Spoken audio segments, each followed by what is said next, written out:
Good morning, everybody. My name is Ingrid Milson, and I'm in charge of international development for Tenerrdis Energy Cluster. We are the co-organizers of this webinar together with Minalogic. My colleague Quentin has already explained you a couple of things about the tool we are using to ask your questions and the problems. So, as a reminder, this webinar series is part of the SmartEnergy project and is part of a series of 4 different webinar series, each on a different topic organized by a different cluster. So we are getting to the end of this webinar series. The hydrogen webinars and energy communities webinars are already finished, but they will be available on replay. So if you are interested, feel free to ask questions about these. And we are currently in the 5th session of the Smart Grids webinar series. The Smart Buildings webinar series will start later. They are organized by our colleagues from Hungary, but it will be it has been delayed due to the COVID situation. So as a reminder, the Smart Energy project is a European project headed by Clever Cluster, which is an Italian energy cluster based in Piemonte, inside the NV Park, for those who know this place. And we are together with Cluster Tweed, which is a Belgium cluster based in near Brussels, French-speaking part of Belgium, and Flux 50, which is another Belgium cluster, but for the Flemish-speaking part of the country. In France, both Tenerrdis and Minalogic are acting on this webinar, on this project. And as I mentioned, in Hungary, Auvergne-Rhône-Alpes is our partner. So we are now on April 1st, and we will learn today more about trends and innovative projects in smart grids, and I will give you a view of our agenda. We will start with a presentation by Patricia Sida from ADEME, and ADEME is our national agency for the energy transition, and Patricia will present the overall smart grid project landscape in France, thanks to a report that ADEME and Patricia have been producing recently, which is a very good overview of the results of many smart grid projects in our country. So we will have after a focus on different smart grid projects from other regions. We've opened up this session to cover the French territory. So we will do our small tour de France with a flex grid project from southern France, and then smart campus project from western part of France. Then we will have a small short break, and after the break we will have 2 presentations from the digital stakeholders. So one on from Cher Valadoé and one from a research and technology institute called Systemix. Then we will have a very short break and our matchmaking session. So we will remind you the link to register for the matchmaking, as you are able to request B2B with all the participants or speakers that are registered on the platform. So without further delay, I will give the floor to Patricia. Thank you, Patricia, for being with us. And you are welcome to make this presentation. Well, thank you, Ingrid, for the kind invitation. Are you listening? Can you hear me nicely? Yes, thank you. That's okay, fine. Great. Okay. So thank you again. I'm very happy to be with you this morning to share some results about the smart grid project that the agency has been funding since 2010. So I'm gonna share my desktop.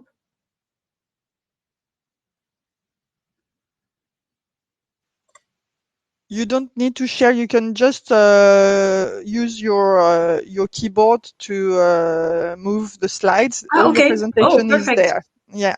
Okay, thank you. Wonderful. Thanks. So, overview of smart grid projects, and with a strong focus on innovation. So just as a reminder, as Ingrid said, ADEME is the Agency for Ecological Transition based in France. And we've been working in the area of smart grids for many years now, so that they can allow integration of renewable energies on the grid. But since 2010, clearly there was an acceleration, and the state decided to fund more innovation projects in this area. So this morning I'm going to give you a snapshot of what we did in the last 10 years. The table of contents, I will start with a feedback on the report that has been published 1 year ago, Ingrid was talking about. Then I will give some examples of projects, 3 projects, quite different. And then I will finish with a few trends, ideas about the innovations to come in this field. Maybe as an introduction, I'll be talking about electric grid. So smart grid can be applied to the gas grid also, and also a bit to the district thermal networks.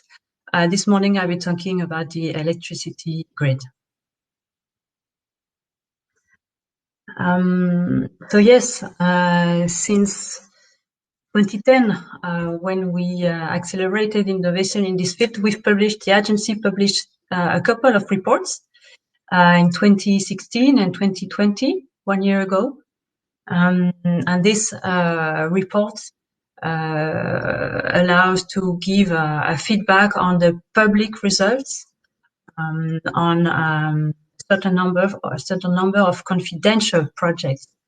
Basically, at the end of each project, we ask the partners of the project to share some results with the community, the smart grid community. So in these reports, of course, it's just the part of the iceberg that you see, the public results, and some results have been kept by the partners and are not shared, but we are very happy to share the public results.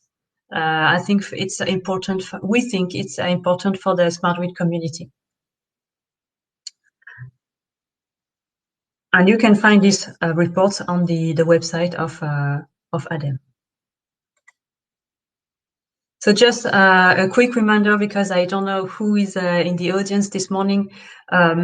So quickly, what is smart grids? So if we look at this image on the right-hand side, you can see in the middle, in the orange part, the network, the electricity network. So with the high voltage network on the upper part of this orange rectangle, in the middle, the medium voltage and the low voltage network. So the smart grids objects are a group of components that allows to give orders to communicate between them, and also to communicate with the human being, and using the digitization to communicate. So this is what a smart grid is. And smart grids allow to upgrade infrastructure for better integration of renewable energy, to adapt consumer patterns. So in terms of energy saving, but also flexibility, which means consuming energy at moments that are better for the electric system. And also they facilitate new local dynamics. So here you have a snapshot. So it's you have quite a lot of words on this slide, but it gives you a snapshot of what the agency has been funding since 2010. So if you look at these 9 red rectangles, the first one indicates 64 projects in the area of smart grid that have been funded in the last 11 years now. Then the second box towards the right, a bit of details, kind of intern cuisine, but these projects, they are organized, they've been collected, they've been financed through 3 main channels. And then on the right hand side, 45 projects are closed, and 21 now, because since March 2010 we have 2 more projects, so 21 ongoing projects. The second line, so 221 partners that have been funded. So it means 221 contracts between the agency and 1 laboratory, the agency and 1 company. And sometimes in these 221, you have twice the same laboratory, but maybe with a different department on a different project. So it's really more a number of contracts. With 76 very small enterprises or SMEs, so quite a lot of SMEs, and 47 contracts with public laboratories, for a total project cost of 428 million euros, and a total of funding of 127 million. So this 127 million split in 2 parts. One part are subsidies, and the other part corresponds to refundable advances, so which is that the state gives the money, funds the project, but expects money back if the project is a success. If it's not a success, then it becomes a subsidy. Third line, so 12 call for projects have been organized, and we are proud to say that 2 of them were European. So we managed to take part in 2 calls, 2 ERANET calls. I will see later on in the presentation. And and then a couple of boxes that are less interesting, I think, for today. But yeah, keep in mind 64 projects, so today 66. So it's quite an intense effort. But you have to know also that ADEME is not the only institution to fund smart grid projects in France. The partners themselves, they have their own innovation projects, of course. But what we've seen in the evaluation of the program is that these projects that are collaborative projects with several partners, several laboratories, they allow new collaborations. So yeah, they are a bit different from what is done normally in the area of innovation for smart grid projects. So these projects are located a bit everywhere in France, but we see that some areas are more, have more spots on the map.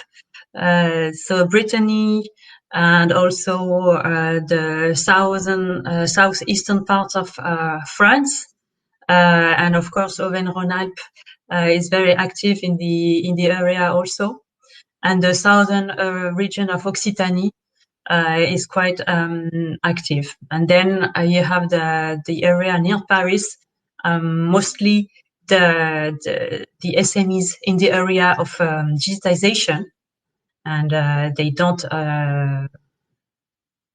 Sometimes they do demonstration. They do demonstrate on electricity grids, sometimes not. But these SMEs startups are mainly located in Île-de-France, but also in Auvergne-Rhône-Alpes, as you will see in the next, the 6th session with ODT and other companies. So yeah, these locations, the locations of the demonstrators, they correspond to local electricity system patterns, so with kind of problems. So in Brittany and in the southeastern part, there are areas with specificities in terms of electricity system, but also the political support is very important to initiate, to launch this project. So in Occitanie, a lot of political support, and also in Auvergne-Rhône-Alpes. So in the report, we've kind of classified the projects. You can classify them in many ways. This is one classification. On the right-hand side, so you have these three columns. The first column is, we've named it Upgrade Infrastructure for Better Integrations of Renewable Energies. I'll be talking about Post-Intelligent and Restable, and Restable actually, later on in the presentation. And then a second group of projects about adapting consumption patterns. And I'll be talking about the TBH Alliance project afterwards. And on the right-hand side, these are the projects that are not easily classified or organized around the topic. So that's interesting. And these are mainly the trends, the recent trends in innovation. We'll talk about this also. So let's move on to some examples. So first, let's start with the Restable project, which is an ERANET project, so a European project with European partners and French partners. So the French part of the project has been funded by the Investment for the Future program, in which I work, with 100% subsidies. So this project was coordinated by the laboratory Armin, and with 6 partners. SPUL, located in Auvergne-Rhône-Alpes, but also Artelis for modeling part, NG Green, who provided the project with renewable energy power plants to experiment on.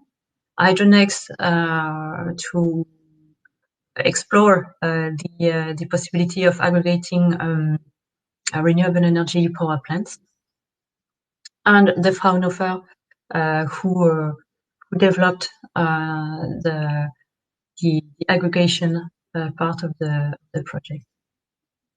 So the Restore project has developed or improved 4 technologies. A tool for forecasting the availability of reserves for virtual renewable power plants. So why virtual? It's because the power plants are located far from each other.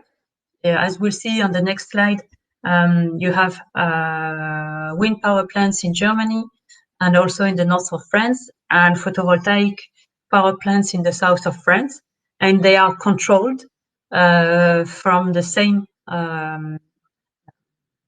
building, let's say, and their production is aggregated. So we see this with consumption sites. So this project looked at aggregating production power plants, so which is quite well. At least in 2016, it was very, very new. Second technology, an auction participation tool to assist the operators of the virtual power plants for the sale of energy and system services on the European electricity and reserve markets. So in this project, they looked really at the frequency, how the renewable energy power plants could contribute to frequency, not to tension. Tension is in another project, a European project called Regions. It's ongoing. So it's stable, focused really on the frequency. So as I said, it managed a virtual power plant tool composed exclusively of variable renewable energy generation plants. And they developed information and communication infrastructures as well as automated systems in open protocols, allowing measurement, calculation of a production reference and control command systems at the frequency appropriate to the provision of frequency system services. So it means that renewable energy power plants really can bring support to the electricity. So here on the right-hand side, you see the map of the European demonstrators, as I was saying, wind power plants in Germany and also in the north of France, and photovoltaic power plants in the south, with the control. Actually, the area where they control this virtual power plant is within the Fraunhofer building. I won't read everything or tell you everything, but what I could say that the 4 technologies that I mentioned earlier are mature and can be deployed. So it really brought the partners to something which is pretty operational, which is quite exception for an ERANET project, not that common. So it has been a success and led to the regions project that looks into tension problems. Intelligent, so smart substations in English. It has been coordinated by the TSO, the French TSO RTE, with 5 partners. General Electric, Nokia, and also Enedis, the DSO, Schneider Electric, and Minalogic. So the project has developed digital components for transport network infrastructures in substations. So the substations, which is at the limit between the HGB and HTA, so the high voltage network and the medium voltage network. So it's kind of the substation of the future, with lots of captors in it, and trying to communicate with the distribution network also. So control and command systems that have been developed, high voltage equipment like the DLR, monitoring solutions, and some controllers as well, specific to kind of objects. You see a picture of the substation that has been equipped during the project. So it's a substation located in an area with a lot of wind power nearby and almost no local consumption. So it was a particular configuration on the grid, and a need to digitize the substation. So here you have the main functions of the smart substations. Let's say that what is very new, it was really to anticipate some meteorological events with captors, trying to anticipate incidents, and they worked a lot on how to intervene when an incident is produced, how to manage differently the people that will intervene. Very, very interesting work in this project that the results were used in many, many projects afterwards, because it's already quite an old project that finished in 2017. Since then, the TSO RTE, for example, worked in the R-Space project, and they used quite a lot of results of post-intelligence in the European R-Space project. So time is flying, so I have to accelerate, I think. Then TBH Alliance, coordinated by a medium-sized company called EcoCO2, with 4 partners, Arcos, Fluidia, CGI, and Lutin User Lab. And so the TBH stands for Tableau de bord de l'habitat, meaning home dashboard.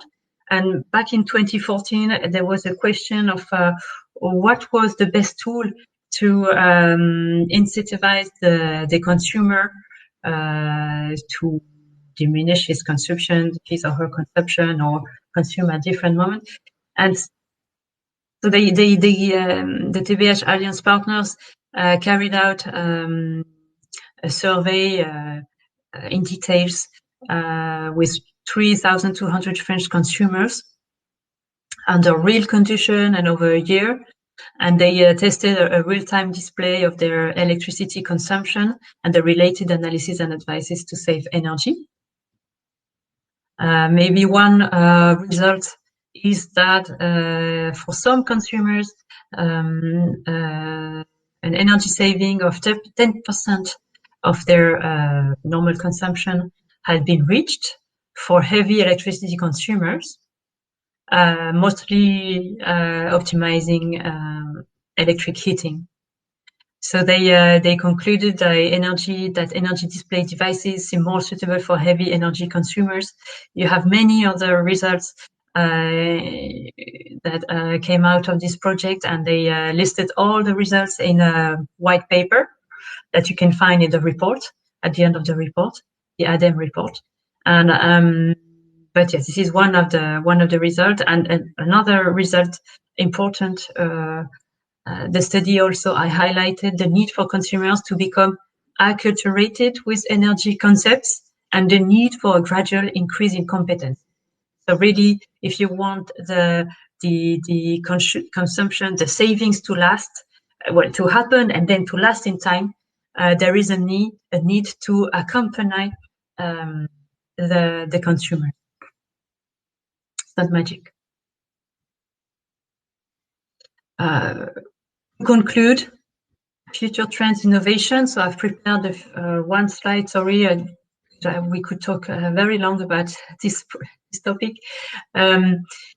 Short term, what we see. So it was really the third column that you saw on the slide where I was showing the 64 projects. It's the last column. This project, they work on local energy sharing. So there is a trend. Then there are some problems with the economic equilibrium that is still to be found, and also there is a need to give visibility about tariffs or subsidies for these local energy sharing projects. So it's taking time, but it's happening. Microgrids. So some projects, we've seen some projects, not especially funded by ADEME, but we've seen quite a lot of projects, especially in the on the connected European area. Multi-vector interactions and multi-energy systems. So it's a topic we've been talking about for several years now. It corresponds to many, it has many subtopics in it, but there is one project that deals with taking the best out of the smart metering infrastructure for water management, electricity management, and gas network, so in the north of France. And then, of course, the data, and which is really the gold. So regional data and data platforms. So how to share raw data. So I'm talking here about data engineering.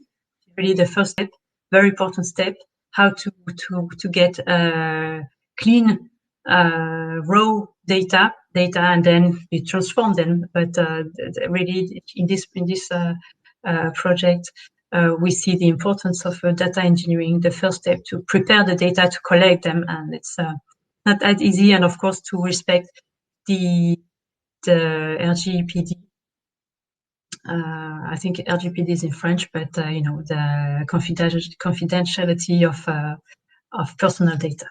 Other topics that have been mentioned by the TSO recently.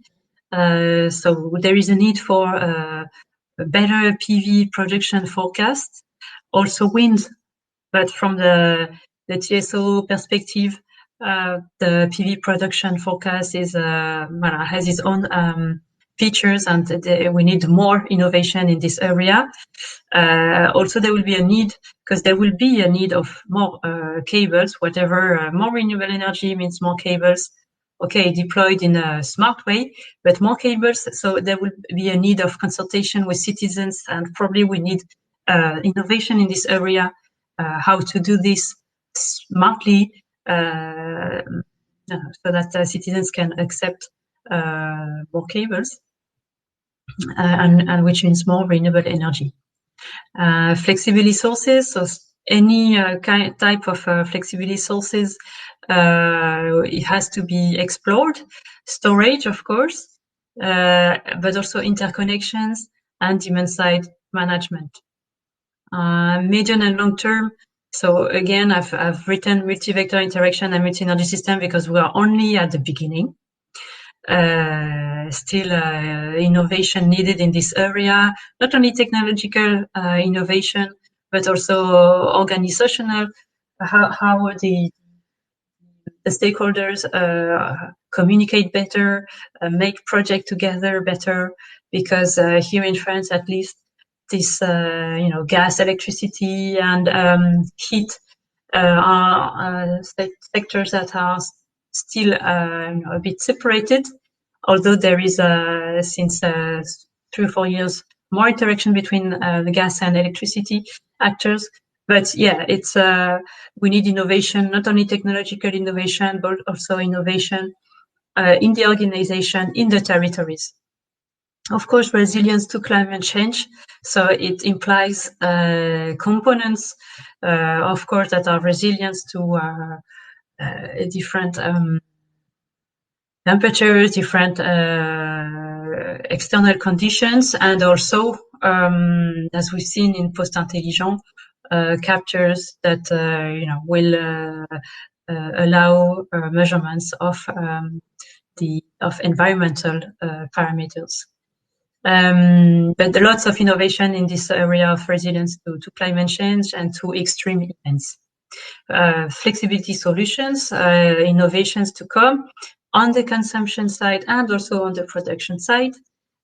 Storage again can be electrochemical, but we can think of other solutions of storage at different level in the grids, but of course conditioned by an economic rentability. Interconnections, demand-side management, and more interaction, of course, between TSO and DSO. It will happen.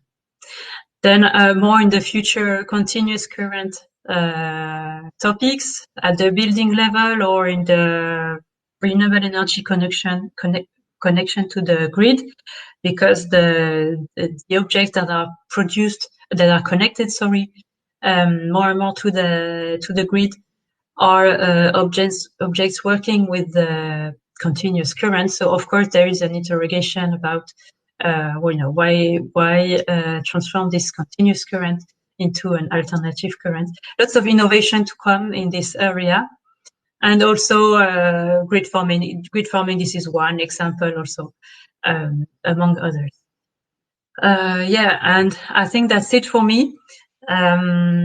We could talk more about this, future topics, but still a lot of innovation to come in smart grids, and it's going to be, I think, very interesting in the coming years. Thank you for your attention.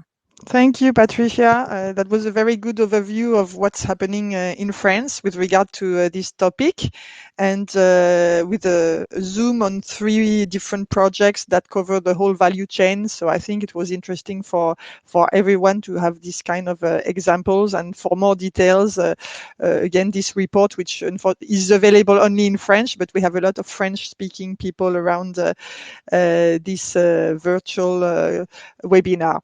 So thank you again. I don't see any question for you. So I guess this was clear, and I will. Yes, thank you, and I will give the floor to our next speaker. Thank you. Who is Rafael Rinaldi from Cap Energy cluster in southern France.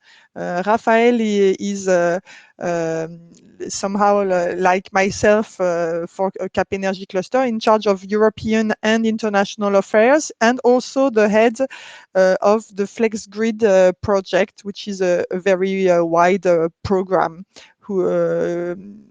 I don't see yet Rafael connected. Maybe Patricia, you can switch off your camera. Yes. Rafael, do you hear me?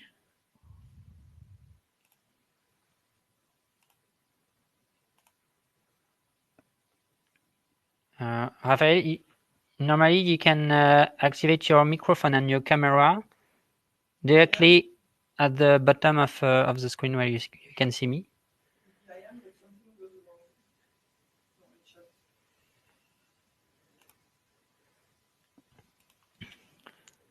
Sorry, we have a slight problem connecting with Rafael.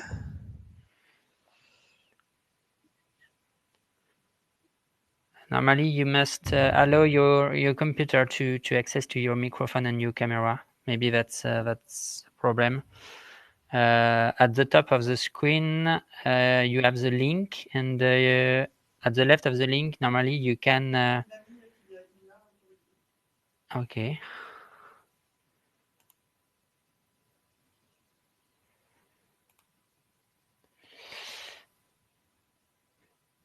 Alors, il a essayé de se déconnecter pour se reconnecter. On va attendre un peu. Okay, I guess Rafael is trying to reconnect, so feel free to relax a few minutes, and sorry for that. It's always an adventure to be working on a webinar, and this time we have a slight problem with Rafael.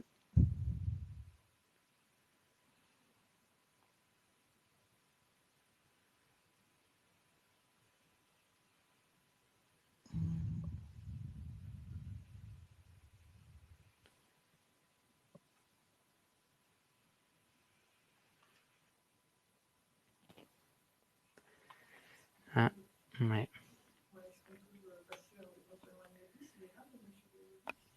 Bah non, en plus, attends. Ouais, je pense qu'on va faire ça.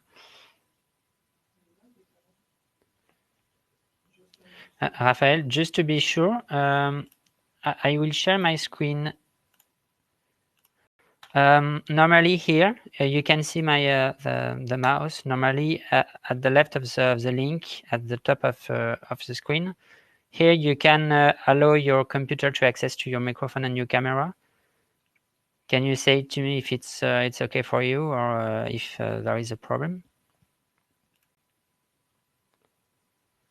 Sinon j'appelle.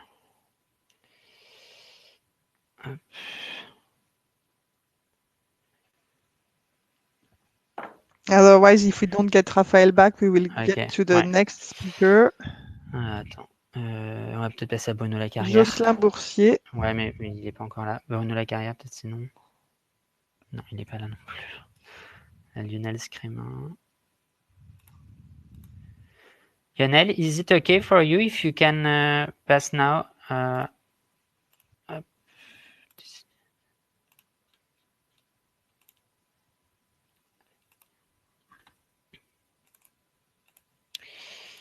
Lionel, do you hear me?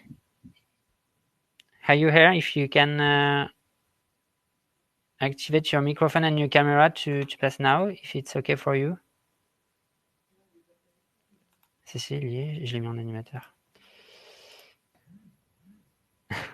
Bonjour Lionel, vous m'entendez? Hello, yes, I'm hearing you well. I'm just checking with my colleagues if they are ready, but I guess we'll be okay. Just give me a few seconds.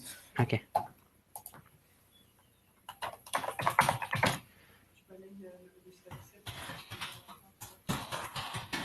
Ouais, je sais. Hop.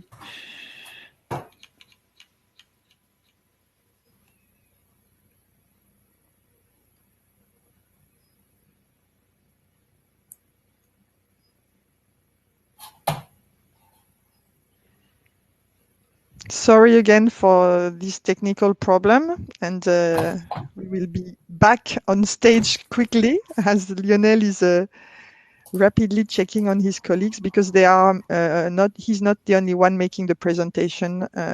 He has asked for some colleagues as well to be with us.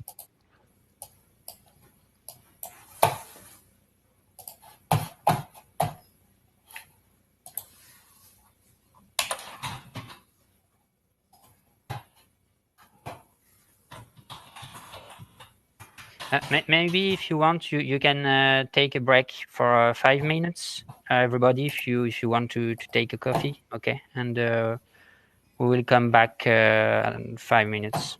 Okay.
Et en plus, tu vas te reprendre dehors. Rafael, do you hear me? If you can maybe try to activate your microphone and your camera. Ah, Rafael, do you hear me? Okay, Yes. super. Okay, that's okay. Thank you very much. Jocelyn, on va faire passer d'abord Raphaël du coup parce qu'il a réussi finalement à se connecter, c'est tout bon. As you want. I can switch. Is it? No, well, that's okay. You can go, Raphael, if you want. Okay. Sorry for the inconvenience. So please, could you go to the first slide?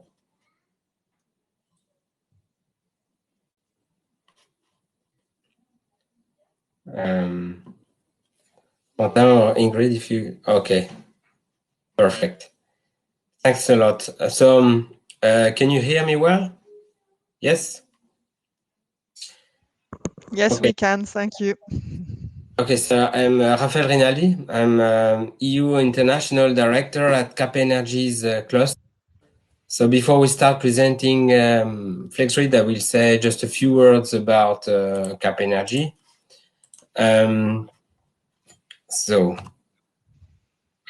Energy is a cluster based in southern region of France, in Aix-en-Provence and Nice. We have more than 500 members, and more than 1,800 also partners in Europe and also outside Europe. We are active in 4 territories, which are the southern region, of course, but also Corsica, Guadeloupe, Île de la Réunion, and also we have a partnership with the Monaco region. Okay, so next slide. So let's say that just to introduce, so CapEnergy mission is to organize, bring together, and manage a leading ecosystem to breed innovation. So mainly on 3 main focus area, which are so the decarbonation of usage, so the use of energy, so carbon emissions, and improve energy efficiency in transport, buildings, industry, optimize and secure local energy systems, which of course include smart grids. And the third area is to produce low carbon energy.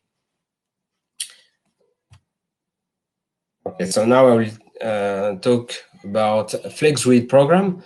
So the FlexGrid is, let's say, a group. It's a number of projects. So it's not one project. It's a program. It's a program led by the region south of France, Provence-Alpes-Côte d'Azur, and which was born in 2016 after a national call about smart grids, in order to deploy smart energy systems over the whole territory of the region south.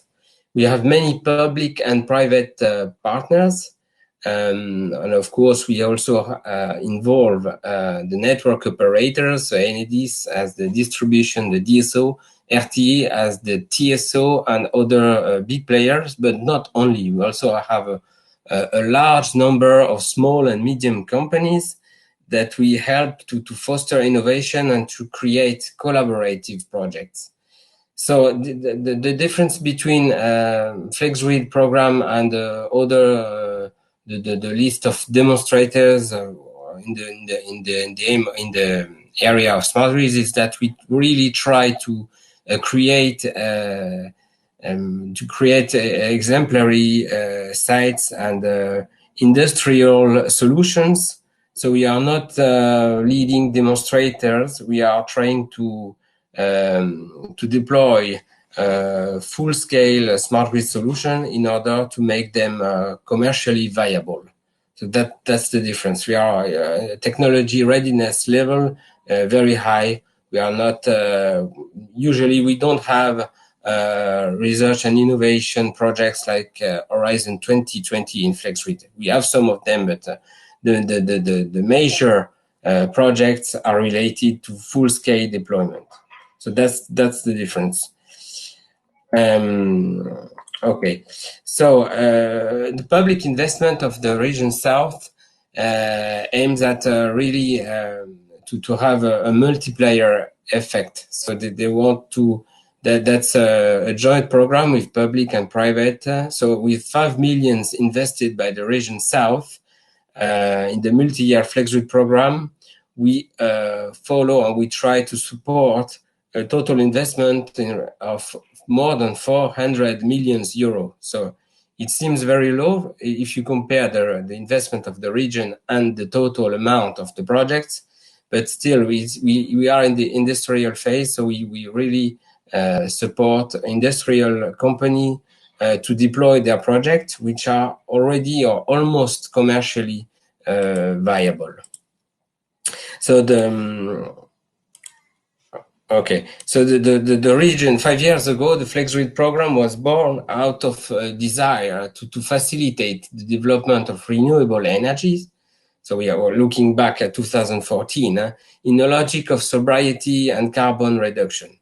So the southern region, which was winner of a call for expression of interest from the national government, has put in place an original, agile and participatory approach, which aims to bring its territories into a new industrial phase. So we try to create up to 80 projects. Among them, 46 projects are ongoing, and FlexGrid brought together those actors, so public actors like communities, education, research structures, the regulator as well, and private actors, so companies, but also small and medium companies, startups, to identify virtuous energy projects,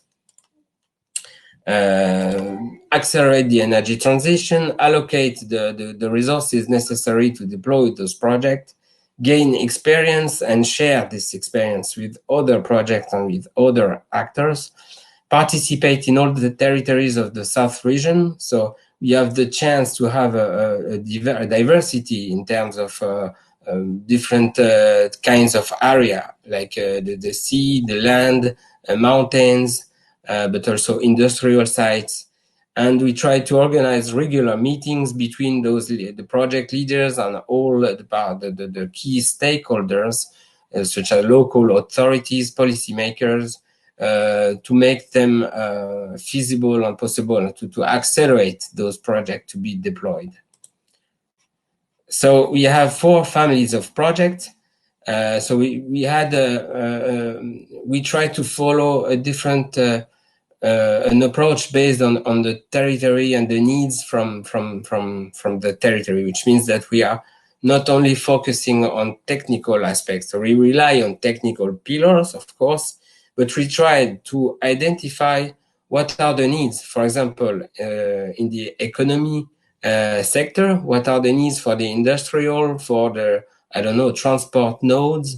What are the needs for smart cities and territories? The needs to integrate smart mobility, and to the needs about for producers of renewables.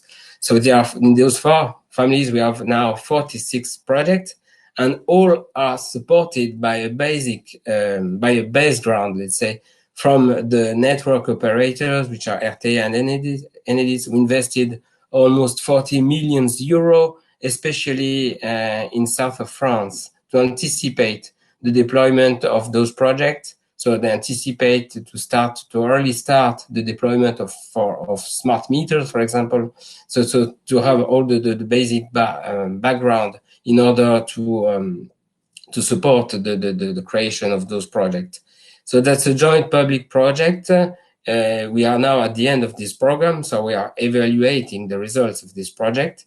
And we also have cross-disciplinary actions, like mobilizing our small and medium companies to adapt their solutions, to foster innovation, to encourage the exportation of solutions, so international actions. And so we organize international events. We deal about cybersecurity, training, and a lot of work on data as well. Okay, so we have concrete projects, so we try to build showcases, and in order to invite as delegations. So in this period, that's a bit complicated, but usually we try to show what is possible and what is happening in order to better integrate the renewables, and to show that we can have saving, we can gain revenues for example, industrial, but also in other fields like agriculture and mobility. So we try to foster synergies between the electricity, the energy sector in general, and other sectors. So that's key. We are not focusing on smart grids like intelligent solutions based on the grid, not only. So we of course, in some projects, there were new services dedicated to the grids in order to offer flexibility. But in turn, we also try to develop solutions to have local benefits. So to get flexibility, for example, to better manage an exploitation of agriculture, for example, but also to better manage industrial processes. So to develop solution within industrial site or within project. We will see some example. So based on technical pillars, of course, we identify the needs of local projects. So for based on local conditions, for example, looking at the let's say the seasons, for example, because in case of storage, you can have seasonal storage or daily storage. So based on local parameters, on what kind of flexibility we can leverage, we deployed the solutions and we adapted them, focusing on the different projects. So based on those, we applied the solutions to use cases. So we now have 20 use cases among the 46 projects to create flagship projects in the region, so involving smart grid solutions locally developed but replicable at global level, and creating open showcasing, so offering access also for solution providers to wider markets. Some examples of projects, or just to show you that we are in order, if you want to deploy and to get the solutions not only accepted but really integrated by new players and especially end users, we need to explain what are the smart grids, not only from the technical point of view, but what could be the benefits for those energy players that are new in the field. So, for example, if we take the example of a ski resort, Les Or, in the Alps, their need is to decrease the energy consumption, to better manage the energy consumption, and maybe also then once we have a better sobriety, we try to develop. They want to integrate renewables and to have more self-consumption. So we need to understand what they want. So they want to decrease their consumption. They want to save money, and that's key. That's not, we cannot explain those project leaders the need for the grid operators. It's only that the grid operators need flexibility. So you need to change your behavior. We need to understand what are their needs, what are their local needs, and to create solutions which are customized. So Les Or has optimized its energy management and already saved more than 20% of its consumptions just by putting some, let's say, a board with let's say, we can see all the consumption with the different points of consumption of the ski resort, and to better manage them. If we really have a full monitoring, that's key. First of all, you need monitoring and a very good granularity of consumption, so then you can optimize them. It seems to be very basic, but a lot of end users or industrial or buildings do not deploy this first simple step. The Marseille-Provence Airport is the same thing. They wanted to decrease the energy consumption, so with a better efficiency of the buildings, and then to deploy PV panels and also chargers for electric vehicles to offer new services for their customers. S3 is an agricultural area, in the agriculture and industrial project, let's say, because it's a storage of mills.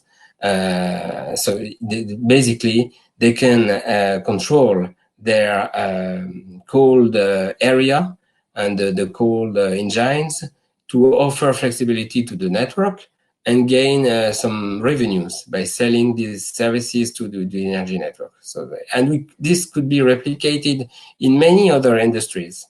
And if we look at the panel of industrial sites, we see that only a few of them already deployed such kind of control systems. And that's not really difficult to deploy. Those solutions are mature. They are existing. We have a lot of players. We have a lot of solution providers.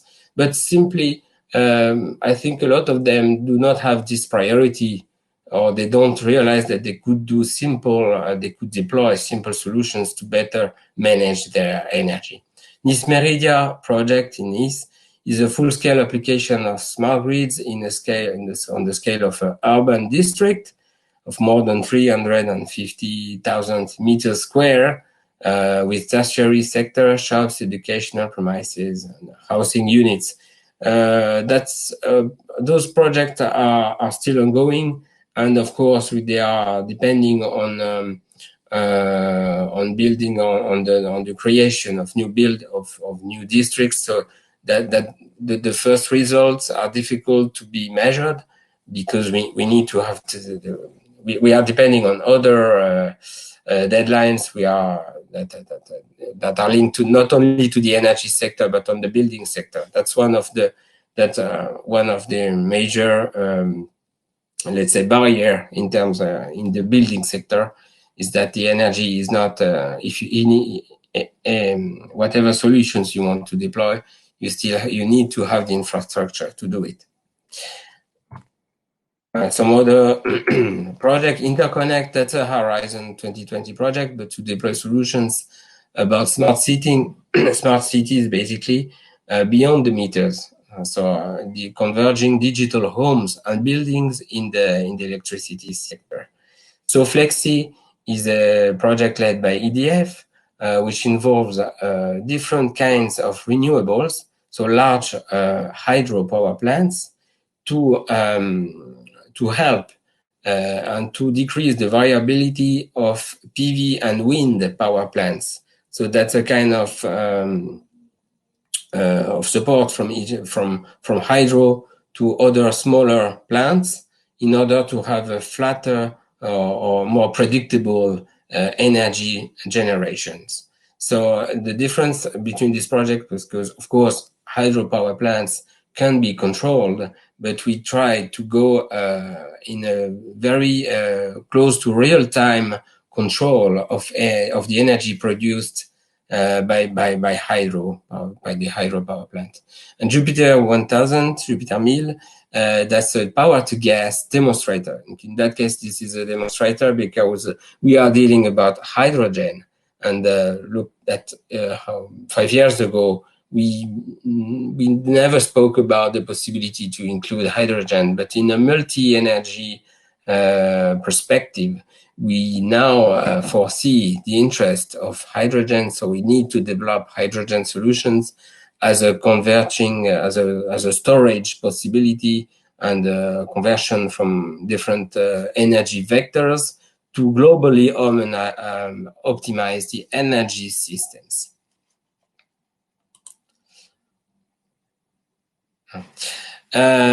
So let's say to conclude, we need to change the energy model. No, but so you all know that we are going from a centralized energy system to decentralized, etc.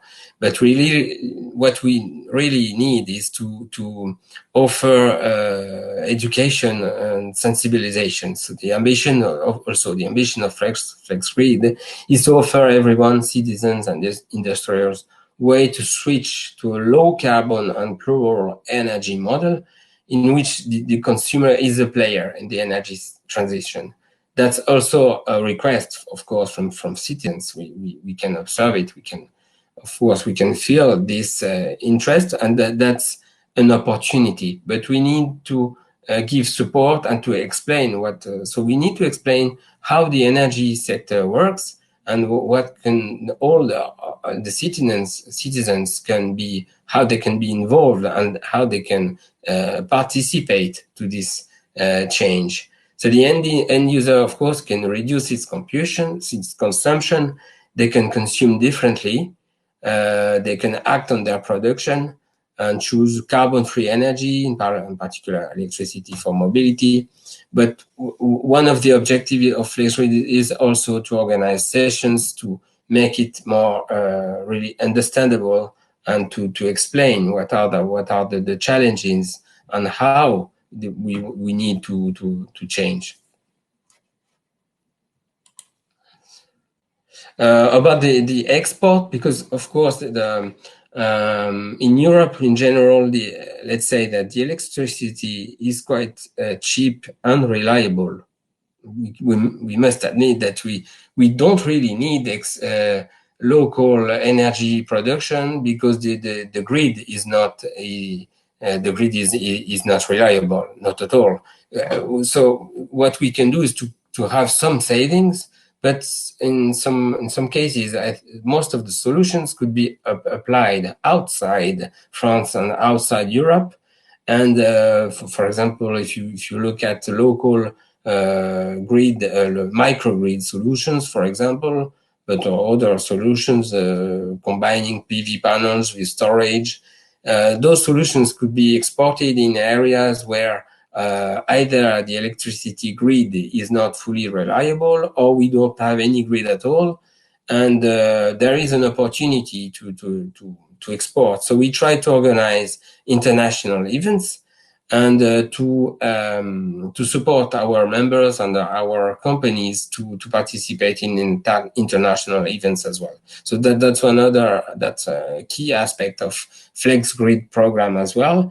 And for one example is the Energy for Smart Mobility event that we organized since 2018. So now this year we'll organize the 4th edition of this event, because we saw that in Europe there is a lot of events about mobility and a lot of events about energy, but the convergence of energy and mobility was not so evident some years ago. So we decided to create this event to make actors from both sectors discuss and push for collaboration. So sensibilizing, as I explained a little bit about the end consumers. So FlexGrid has highlighted the strong need for education and knowledge sharing between all economic players. In 2019, we started to make awareness raising actions to help industries, but also public authorities, communities, to talk about those projects, to show what can be done. And this work needs to be continued over the years. And now the new economic models appears as well as new technology. So that's not the end of the FlexGrid program. That's only the beginning. If we want to achieve a 2050 very low carbon energy system. So everything is also going very quickly, and thanks to digital technologies, of course, we still have a lot of new solutions to be deployed. So we expect now new demonstrators about, let's say, for example, artificial intelligence, but also other projects, including hydrogen, for example, to continue this creation of innovation, which help the optimization of the energy system, and we will help then the public authorities to reach their carbon targets. So I think we come to the end. So in conclusion, in 5 years, so we have successfully fulfilled the roadmap by deploying concrete achievements, and we help the acceleration of the energy transition, at least in South region. That's a record of a source of inspiration beyond the borders of the region in order to prepare the future and truly enter in a new energy era. So some projects are still ongoing, so we need to wait to have the full result of those projects, but that's at least they are already started, and we are on the good way to accelerate, change scale, and to reach the new to the goals and towards 2030 and 2050. Okay, if you have any questions, I will be pleased to answer them if I can. Thank you very much. Thank you, Rafael. For the invitation. Thank you for this presentation. I think it was very complementary to Patricia's presentation, which was more focused on R&D and innovation projects. And as you mentioned, you are lower on or higher on the TRL levels. I don't think we have any question for you for the moment. So anyway, the chat remains open for question. So thank you. And now we will move to western part of France with Smart Campus Enedis Nantes project presented by Jocelyn Boursier from Enedis. Jocelyn, are you with us? Yes, I see. If you can activate your mic. Yeah, perfect. I give you the floor. Thank you, Jocelyn. Okay, thank you. I think you will, I don't need to charge my, to upload my presentation, right? You already have it. Yeah, you can move, you can by yourself, yeah. Okay. Switch slides on your PC. Here we go. Hello, everyone. So my name is Jocelyn Boursier. I'm a territorial director for Enedis in Vendée, and I'm the head as well as of our smart grid regional team in Pays de la Loire. So we're working on many projects, and I will just talk about this very specific project called Smart Campus and introduce to you the main goals of this project.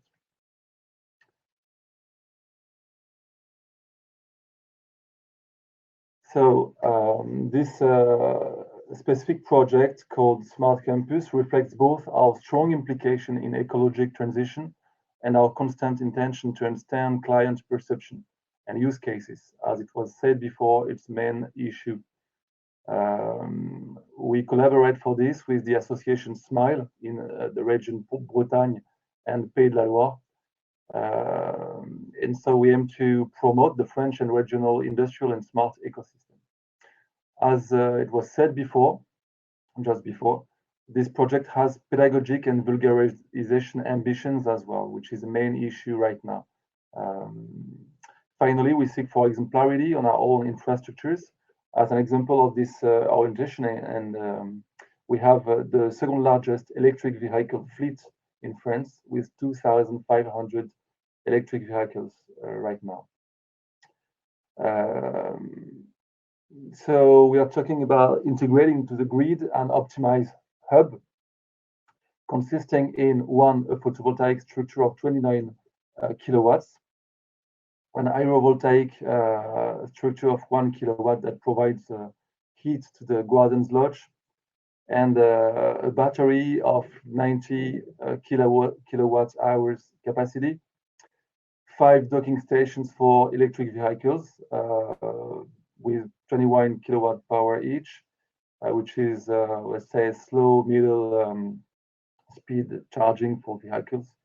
And at last but not least, data visualization, data viz, that provides electric, economic, and environmental data that is brought to the showroom, to the SMILE showroom that is a few meters away. Sorry, I have a screen issue right now.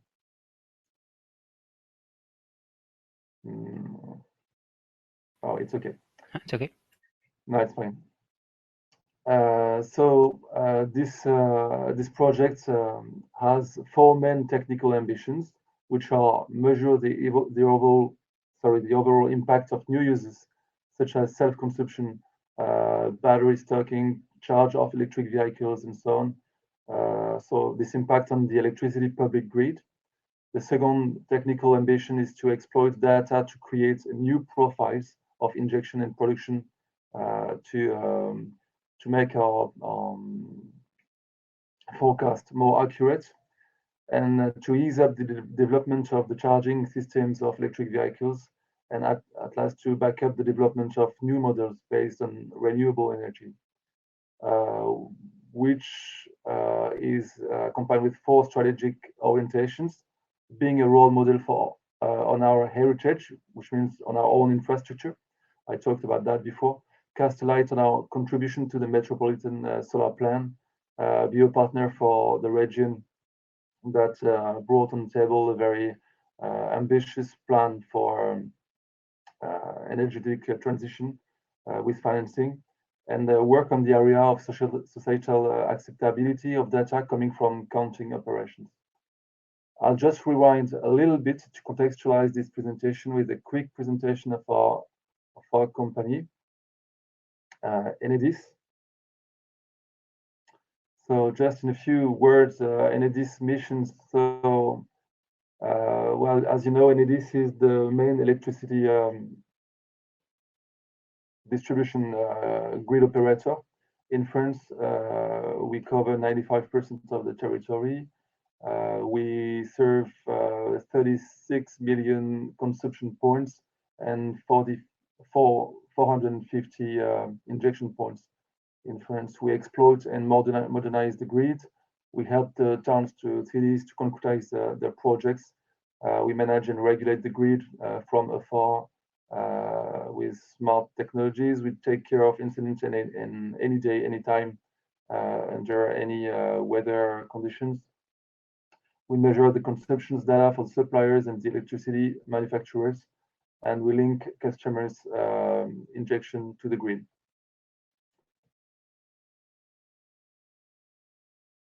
So our main activities, said otherwise, are the integration of renewable energies, the development of electric mobility, the appearance of new ways of consumption and innovative services, the digitalization of the electric grid, and the development of the open data that you can find online on our website. The support offered to the collectivities to help them to elaborate their energy policies. So I'll just move on. As I said before, we actually connect to the grid 442,000 injection points.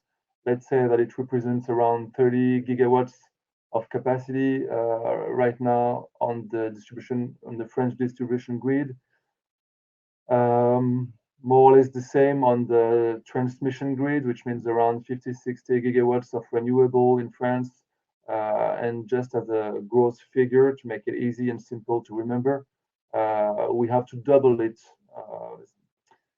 for 2030 to reach the goals of the multi-annual energy plan. So you can imagine what ambition it means and what operational pressure it means, which is basically a great opportunity for everyone. The distribution network plays a key role in the energy transition. We ease the insertion of renewables and contribute to the reinforcement of energy efficiency. We look to improve the control on the electric system. And so that's one of the main goal of this modest but very interesting project called Smart Campus. So this campus is located on the regional Pays de la Loire headquarters of Enedis.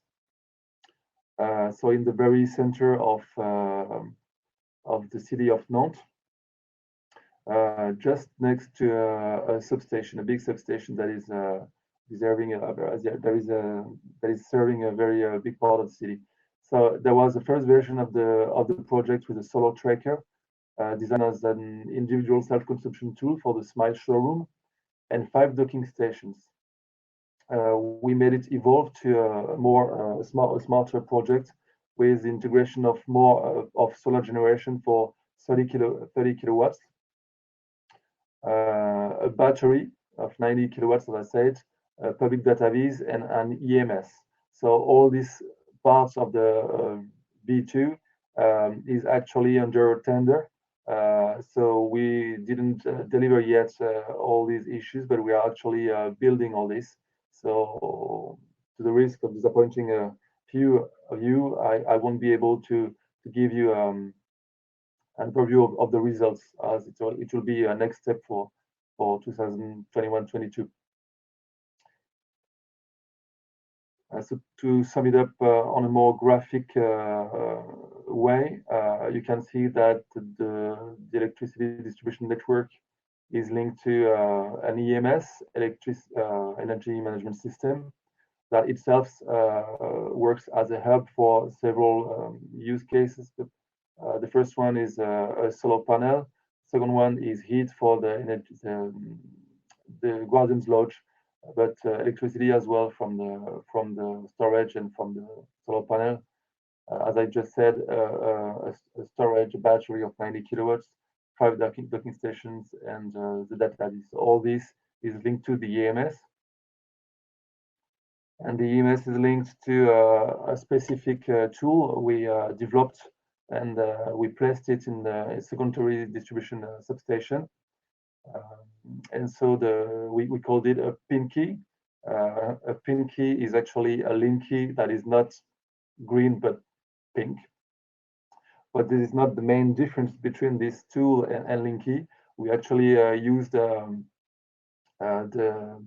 linky part as of web hub, and we connected it to the different captures we have on the substation to measure everything that happens on the grid, such as power intensity, temperatures, and so on, to measure the impact of this smart use case of Smart Campus on the grid. So that basically is it. I tried to be as fast as possible, considering we were a little bit late today. So I will just finish with the introduction of our different partners. So we have several partners such as E4V for the battery, Sister for the solar panels, Drop and Plug for the charging docks. Acajul and S2E2 are helping us with supervising the overall operation. We have a partnership with North Métropole and the region of Pays de la Loire, and Smile, of course. So this is it. I don't know if you have any questions. Thank you, Jocelyn, for your presentation and for being very concise. Yeah, we are back on time. Our audience has not yet requested any question, but someone is writing. I'm checking to see if that's a question for you or not. Maybe not. Feel free to ask your question. Yes, we have a question. Quentin will display it to all. How much will the parking lots be used? This is an excellent question. So basically, this is one of the conclusions we want to bring from this experimentation. But basically, on the overall energy fleet of electric vehicles, we have quite a good use of the electric vehicles on the pools. Basically, around 40% of their free time, which means that it can be improved a lot. But there is a quite good use of the parking lots at the moment. Thank you. We have more questions now. So, is Pinky available for other initiatives or experimentations outside Enedis? So the answer is no, as this is a tool developed for us and by us, and we didn't think of delivering the tool on concurrential markets. But this is a question that I will explore, because it's an interesting question. I will tell the truth, we didn't even think of it. But just to say, this is a tool we use in many other experimentations, such as overview online displays for collectivities, for cities, that is delivering them information on the real-time consumption and injection on their territory, for example. We are using it. We use it as well for other experimentations, such as La Fleurier, close to Nantes, where we tried and we actually succeeded to manage the solar panels to reduce their impact on the grid. So we use it in many other places, but with all the partners, but always on our network with our own overview. Next question, is there any optimization for the 5 points of charge? So this is an issue we are trying to address. If you have any idea or if you want to work with us on that, feel free to contact us. We actually want to do it, and we haven't reached the best level we can reach on that. So we are looking for partners in this. Maybe you can add your email address, Jocelyn, on the chat for everyone to, or at least for this person to be able to contact you back. Yes, but this is part on this specific project. This is part of the issues we are addressing with drop and plug. But on other, I was talking about other sites, other places. As I said, we have 2,500 vehicles, so electric vehicles. So we actually have many possibilities to work on that. Charging optimization or V2G. So charging optimization only at the moment. But we are thinking of V2G, which means injection on the network. We are not doing it at the moment on this site. Thank you. You were so fast as answering the question. So I guess that's it for the moment. Thank you again. Thank you, everyone. We have now time for a short break before the next presentation by Bruno Lacarrière on data added value for energy at 10:35. So back on stage in 5 minutes. Thank you. Thank you very much.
Welcome back, everybody. I see that Bruno is ready, ready to start.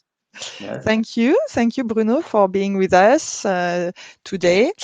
So as I explained at the beginning of our webinar this morning, we are now going to have 2 presentations tackling the digital side of smart grids. And I'm happy to have Bruno Lacarrière from Cher Valadoé talk about data added value for energy for us. So thank you, Bruno, and the floor is yours. Thank you. Thank you for the invitation. I hope you can hear me well. Yes, we do perfectly. Okay.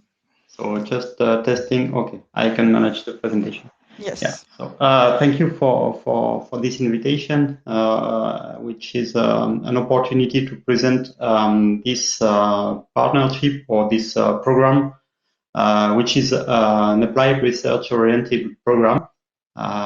Based on the idea of extracting the most of possible information of data shared between different stakeholders in order to make the local solutions for energy transition as much as possible efficient, let's say. So you have on this first slide the link for the website of this program, and of course my email in case you would like any further information on our activity. So this will be presented through a description of the context and what was the genesis of this program. Because it is important in order to understand the philosophy and how we work with the different partners. Then I will introduce the program itself and, of course, a kind of highlight on the ongoing works, scientific works, because as said, it's research-oriented, even if it is applied research. And I will conclude with the next steps and the possible collaborations or the involvement of other partners. So let's start with this genesis or the origin of the collaboration. It's been a long process. Officially, the program started in November 2018. With the first works initiated middle of 2019. But prior to starting these works, it was a long process of discussions in order to catch the interest of the different possible partners linked to the actuality of the energy transition. So just to summarize the discussion and how we conclude on the necessity or the relevance of collaborate all together, I will introduce the partners in 2 minutes. We started from the understanding of something which is obvious, so to say, which is the energy efficiency by the local integration of the different flows of energy, represented there with the example of electricity, gas, and thermal energy carriers. And the most well-known application of this optimization is the case of industrial plants, for which it's a normal business to try to optimize things because it's only connected to the economic efficiency. But this has been challenged with the concept of Industry 4.0, which is the massive deployment of IoTs, and which is one of the source of generation of data, which will be questions in our program. Then, of course, we also know the capacity of industrial plants to collaborate together in order to have some local exchanges and not only material exchanges, but also energy transfers between different sites in order to have more global efficiency and not only the local efficiency of the processes. And then the rest of the analysis or the questioning by this 2 years brainstorming session was the connection with the local energy context. And then comes the urban area and the other use of energy. And at the same time, I underlined the transformation of industry with the massive development of IoT in order to get closer to the on-time efficiency, not only in your own processes, but also with the surrounding processes of other industrial parts. So at the same time, we have this transformation. We still have this transformation of cities to smart cities. Smart cities, as everybody know now, is a concept based not only on data and smart management based on artificial intelligence or modeling aspects, but it's also a transformation of the energy used, the energy production, and the mechanisms for exchanging this energy. So we have, due to the decentralized policy of energy production, we have to deal with the integration of renewable, yes, but also with the local production by entities becoming part of the time consumers, part of the time producers. And these mechanisms of distributed generation, distributed consumption, and also distributed storage capacity, if we introduce, for instance, the development of electrical vehicles, is a challenge for local authorities in partnership with industries involved in the energy issue. It's a challenge in order to forecast or to foresee what would be the best organizations of things. In this context, I try to summarize with this simple figure. But this figure is only one aspect of the issue, what we can call the technology layer. So to summarize, this technology layer can be represented as multi-carrier energy systems, meaning the combination in the objective of becoming the most efficient as possible. So this multi-carrier energy systems is a combination of technologies. So with the existing ones, but also developing ones, promising technologies. If we think about all the technologies to convert power to something else. We have also a change regarding the distribution networks, not only in the way they are implemented, but also in the way they will be operated. In particular, if we think about the local symbiosis between the different energy networks, electricity, gas, and thermal networks. So we have in this layer as a drawback of this the modeling and optimization issues, which are also questions because, of course, industries and local authorities already use such modeling and optimization tools, but the challenges are not the same as they were if we imagine this global integration of things at the local scale.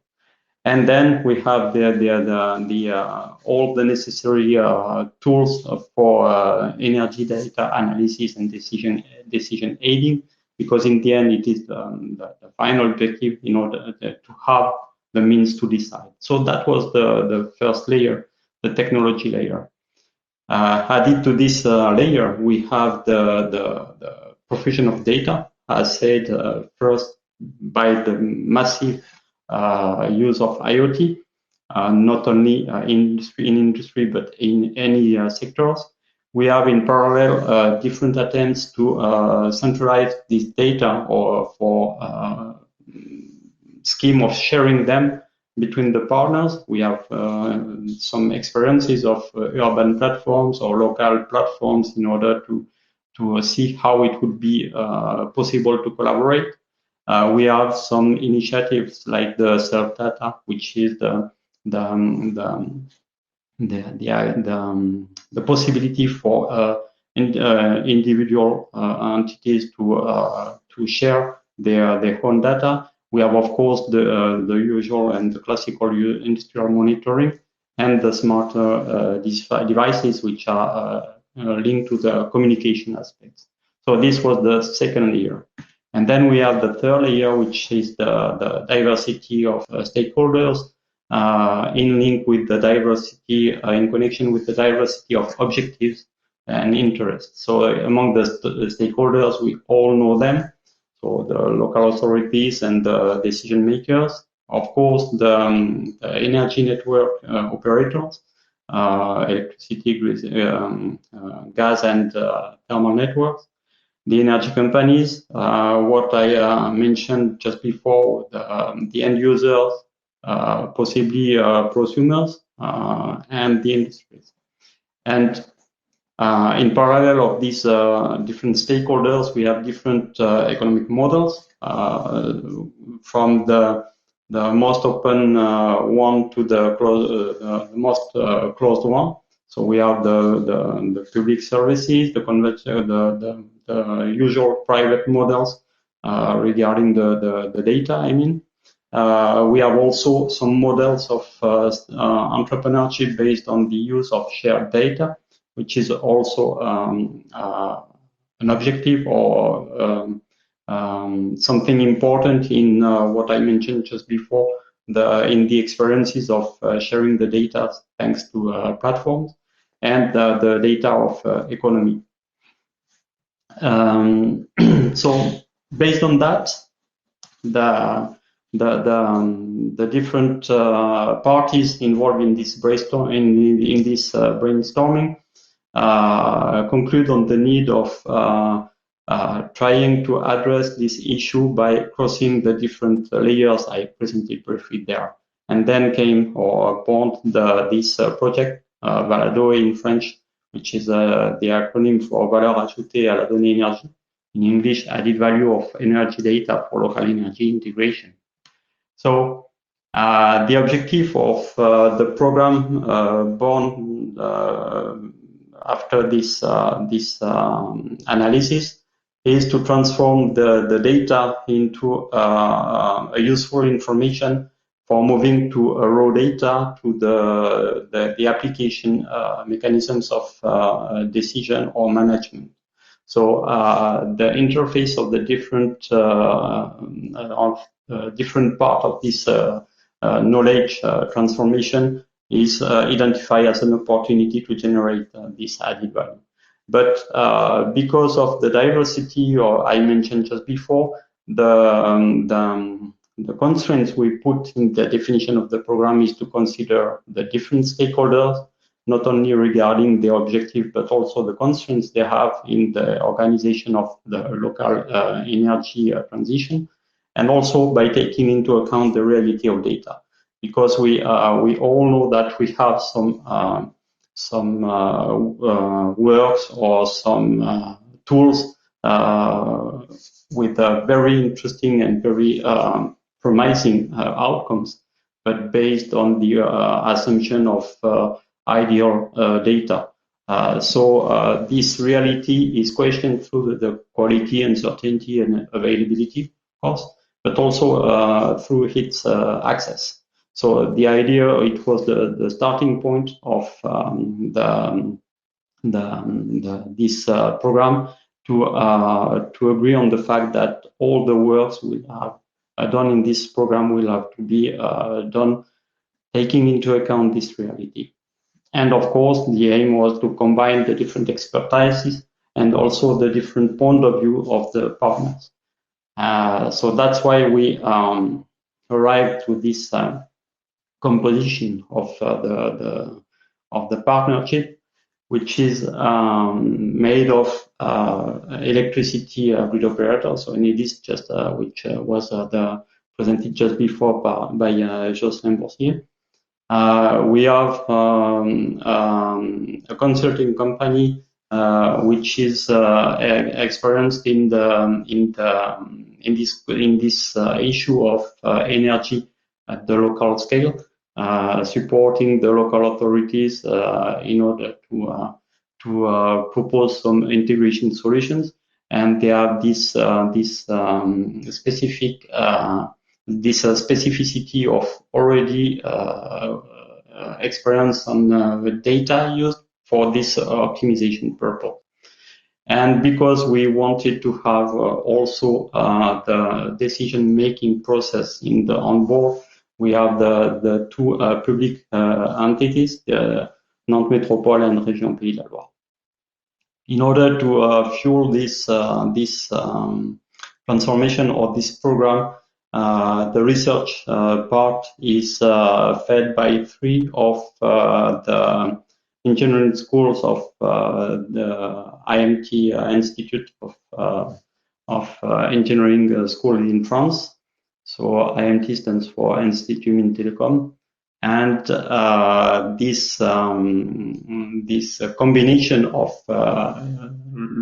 School of Engineering corresponds to the complementarity of expertise, which are defined by what I presented just before, the description of the global challenges. The specificity of this partnership is also by the fact that it represents diverse regions in France, and it's as you will see in the next slide. It is a combination of not only expertises because of knowledge on the topic, but also because of the local examples we can consider for the application of the research done in this program. And just so you can see there that it involves different cities and regions through the participations of the different partners which are located in one of or more of these regions. And just back to the slide before, this program was also homologated by the SMILE program, which was also presented in the previous presentation. So this is the structuration and the composition of this partnership. Now, how this partnership works? It's based on financial contribution of the non-academic partners, and this contribution is based on. We're going to see this in a few minutes on the identifications of the main challenges and the key questions they would like to see addressed in the program. In order to make the connection with the last outcomes and the last progress in research on the given topics to be addressed, the scientific supervision and the contribution of the academic partners is it corresponds to the equivalent contribution of the non-academic partners in this program. I mentioned that it took around 2 years to define and to start the project. Because we kept in mind this will to have a collective definition of the fields to be addressed and of the research topics to be done. And with the same idea, the supervision is co-supervision involving in all the works the diversity of partners, not only academic, but academic and non-academic partners. What is important also to underline is that all the results based on this research activity are shared among the different partners and are public because we intend to publish and to disseminate the the improvement or the new results of the research done in this frame. And just to conclude on this slide, the type of research is applied research, as mentioned, under the form of different PhDs done in parallel, and but in interconnections. Because if now I come to the scientific activity, during this first phase of definition about the relevance of the project, and which aim to identify what would be the main challenges, you have there the different the conclusion of this first step, and all the partners, based on their own experience and based on the sharing of this experience among them, it's been identified to treat in this program the quality of data, because of what I mentioned just before, not to assume the data clean, available all the time, and possibly shared by everybody. So that was one of the main challenges.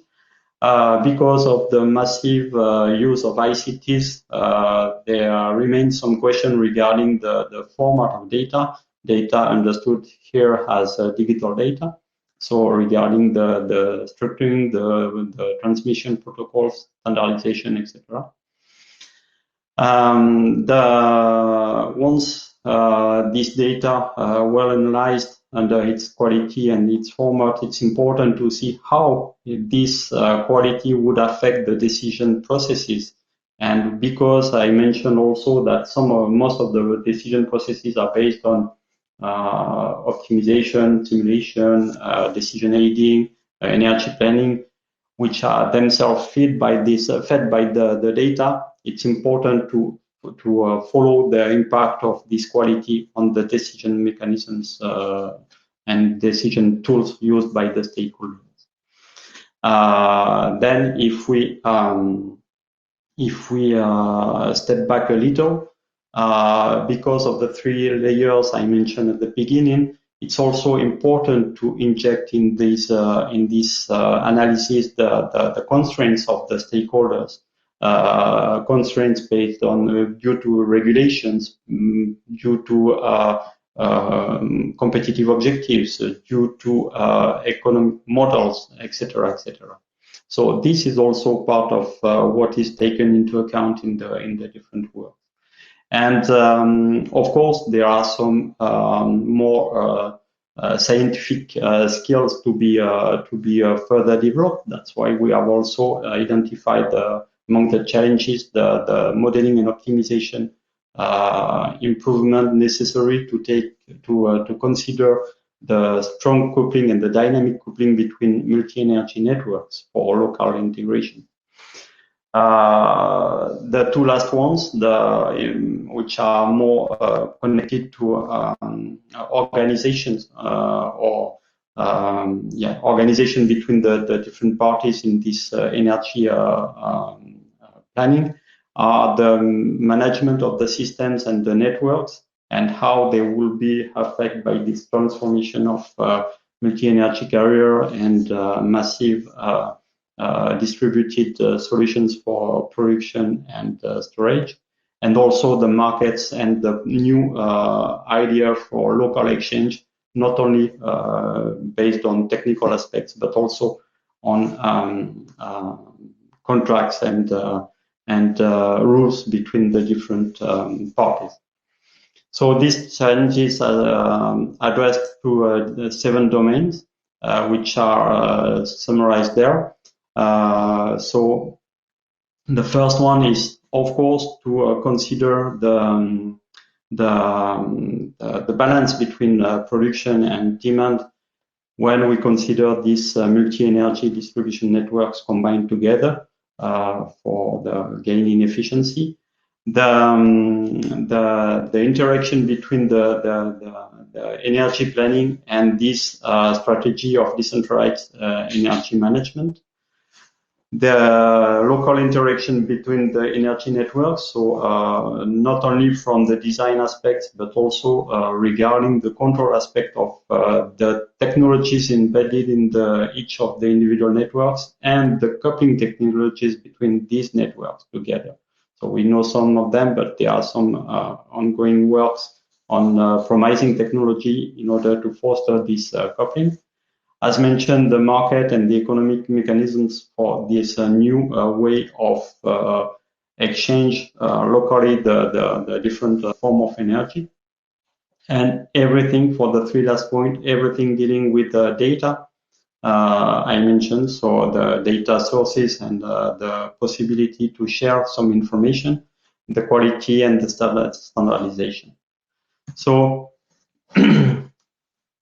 since 2019, we have initiated different works, different PhDs, which are defined at the cross points of these 7 domains I presented just before. So the first one is the study of the potential informative aspects of data coming from different sources, coming from different organizations, constrained by what I mentioned, meaning their quality, their availability, etc. So how this heterogeneity of different sources of data can contribute to better territorial energy planning or energy scenarios. So this is one of the PhD in progress. The second one is already over. It's been defended last December. It was based on the analysis of future possible mechanisms and architectures of networks in order to have local exchange between producers and consumers. Using or not the electricity grid, because it was mainly focused on electricity. The third one is to more linked to the data understood as digital data, and it focused on the uncertainty environment of smart grid. When we say uncertainty, we like for the quality of data.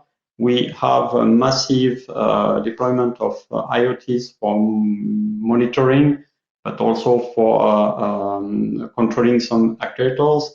But we must keep in mind that there are some defaults in the organization. We can have some lack of information. We can have issues with some of the methods. And the idea here is to analyze how the service and the quality of managing things can maintained even in case of defaults in this flow of data because of some defaults in the IoTs connected to the grid.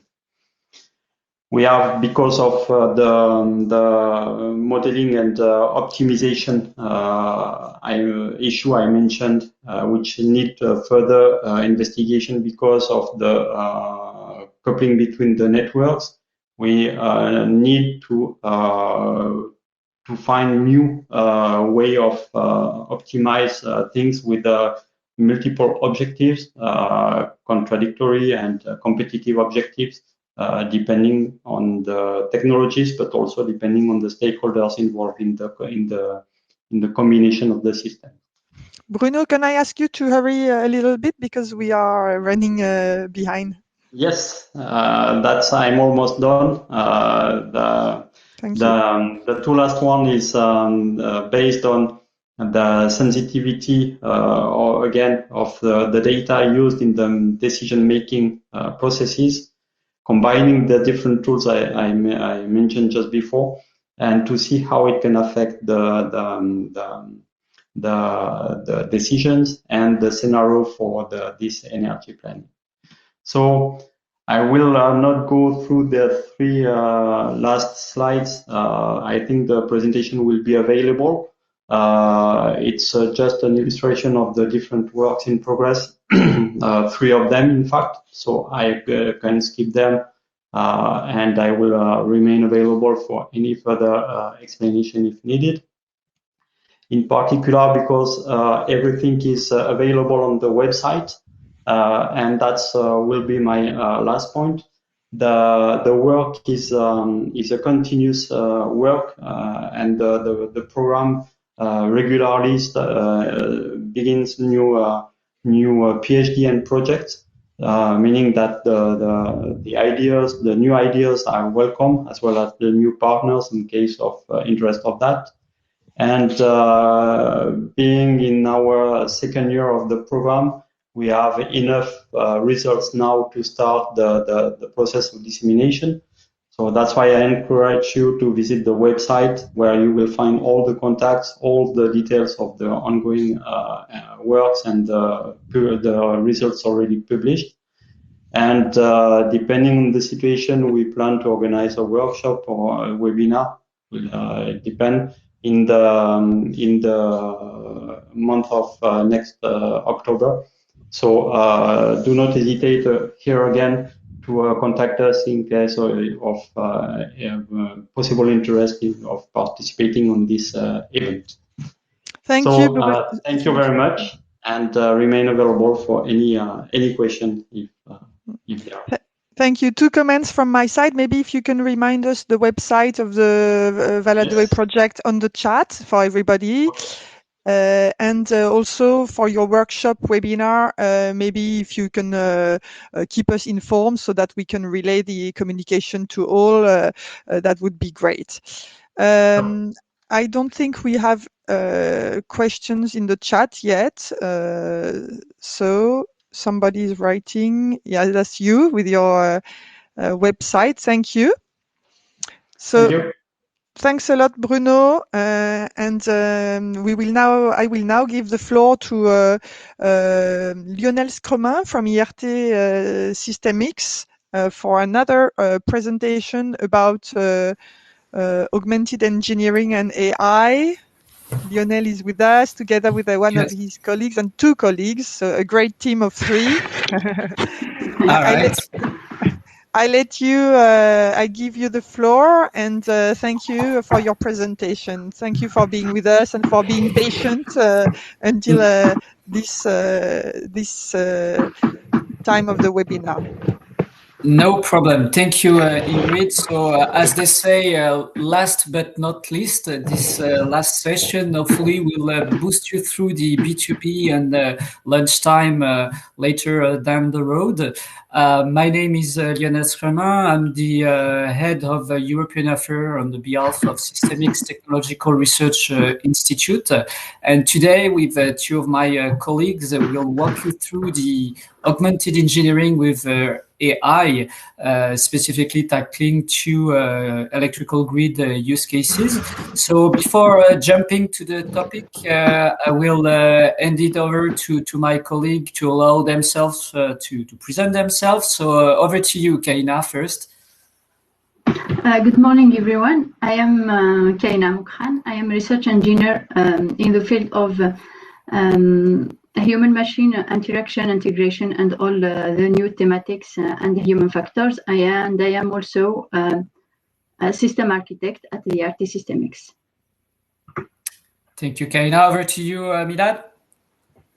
Yes, thank you, Lionel. Hello, everyone. My name is Milad Eliabi, and I'm also a research engineer at IRT Systemics in France.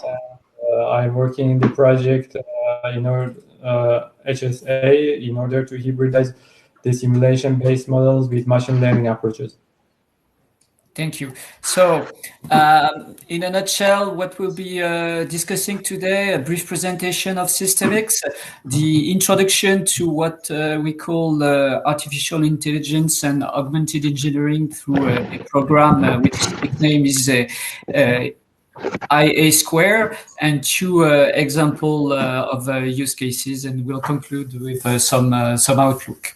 So First, a brief presentation of Systemix. We are an RTO, a research and technology organization in the European sense. We are a non-profit scientific foundation based out in Lyon and Paris for our national footprints.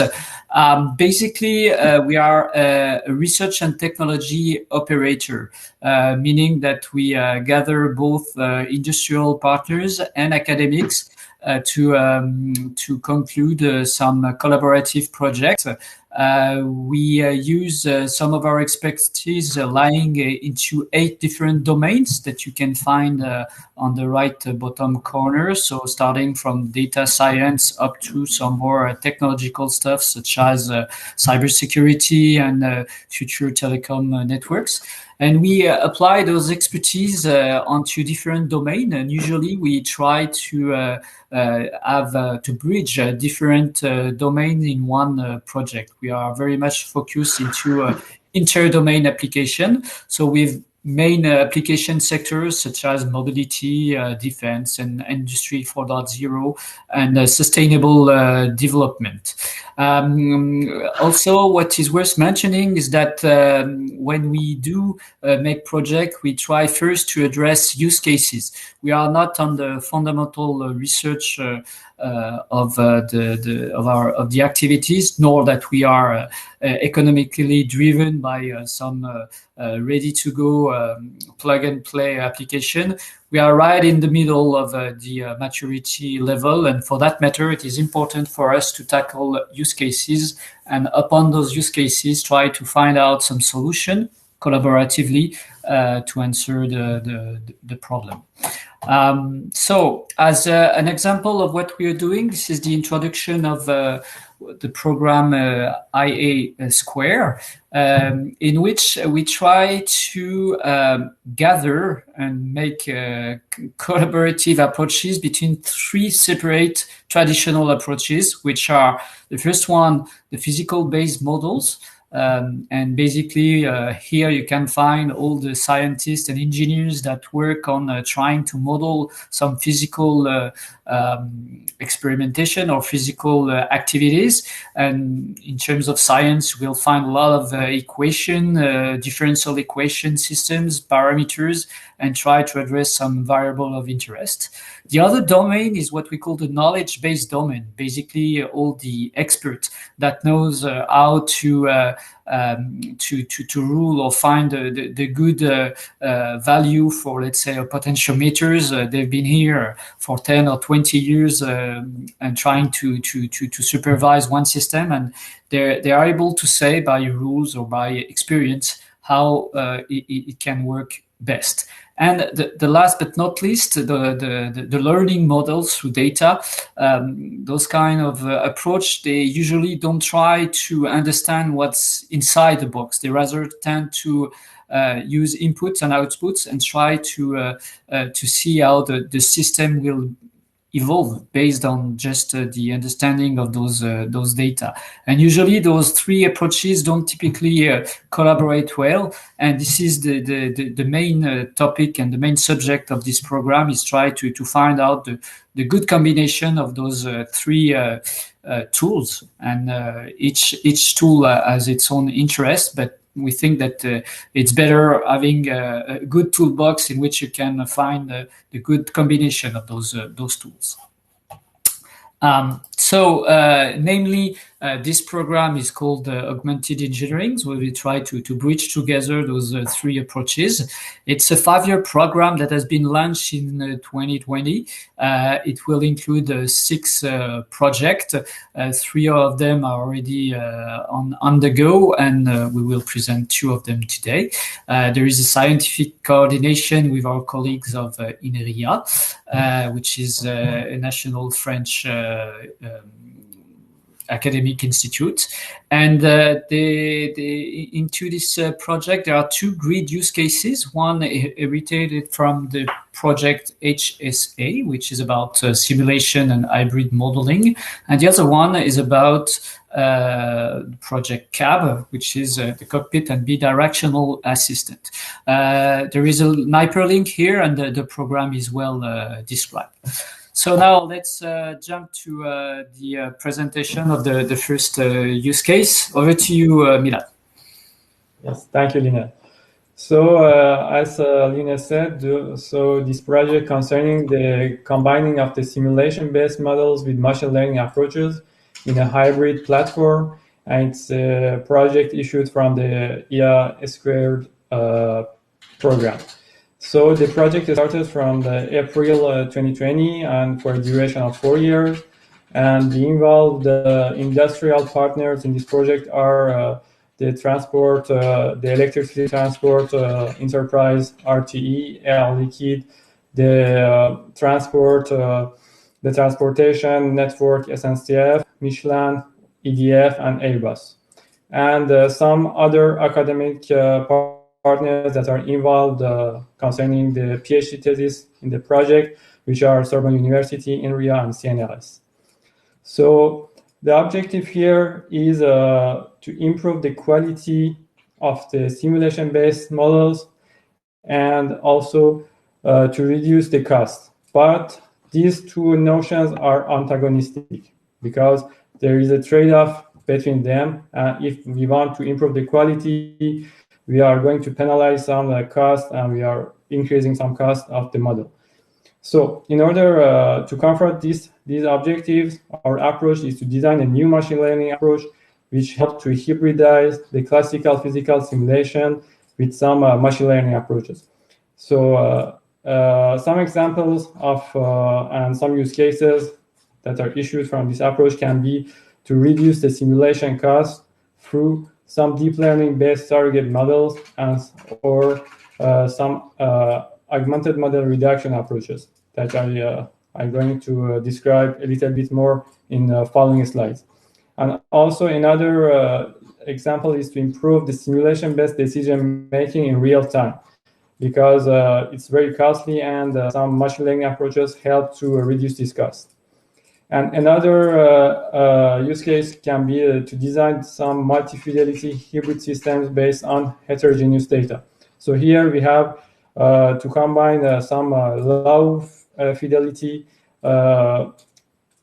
system which provide inexpensive data but which are not very precise, and combine them with some expensive high fidelity simulations and to leverage the advantage of the both. So as I said, there are different industrial partners that are involved in the project, and each partner brought its own use case in this project, which are issued from different physical domains. For example, as we can see here, we are working with different physical domains from the energy modeling and from the, for example, aircraft acoustic noise modeling and maintenance in the transportation systems and the others. So here our objective is to find a synergy between these different type of models and to be able to develop the machine learning based approaches which can be generalized in more than one use cases. And I'm going a little in more details in the RT use case, which is based on the development of an augmented simulator for electrical grid management. As we can see here in this scheme, we have an electrical network and we have connection between different elements of the network, from the generators, loads, and the other elements. So here, the industrial context is to predict the electrical grid status or electrical flow based on some actions in the network, for example, some topology changes and some exogenous factors like wind or temperatures can have some influence on the network. And for the moment, these flow computations are based on the costly physical simulations, and the simulation model that has been used in this context is developed by RTE, which is called Grid2Op, which allows to gather some simulation or synthetic data, and then some machine learning approaches can be applied from the data issued from the simulator. And so the challenges here are to accelerate the global simulation time, which is very, as I said earlier, it's very costly when using the physical-based simulations, and to develop some hybrid approaches based on neural networks, allowing for the trade-off between simulation cost and the precision. So it also will help to have some inferences in real time, which is a very problematic in nowadays. So that's all concerning my presentation. Thank you, everyone.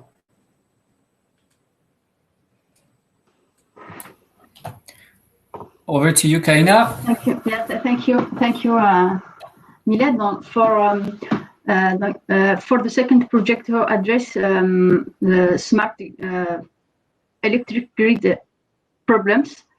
We have a cadre for cockpit and assistant bidirectional. This project is started in June 2020 for 4 years. This project will treat several use cases in different application area, like electrical grid, railway, aeronautics, and telecom, with different industrial partners, respectively RTE, SNCF, Dassault Aviation, and Orange, and with the collaboration with INRIA, and our academic collaborator.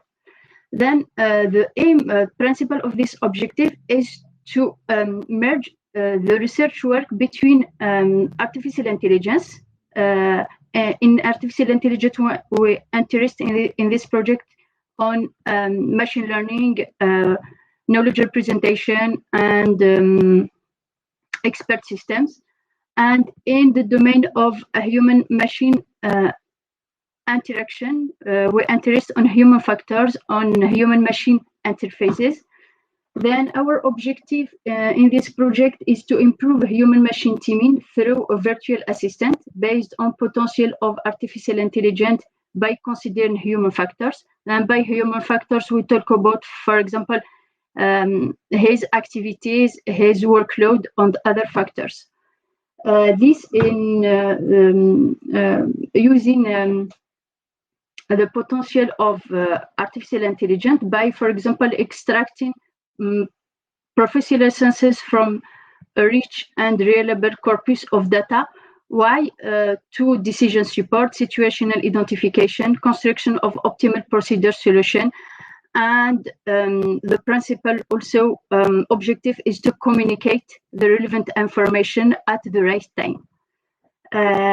Related to scientific key points, this project is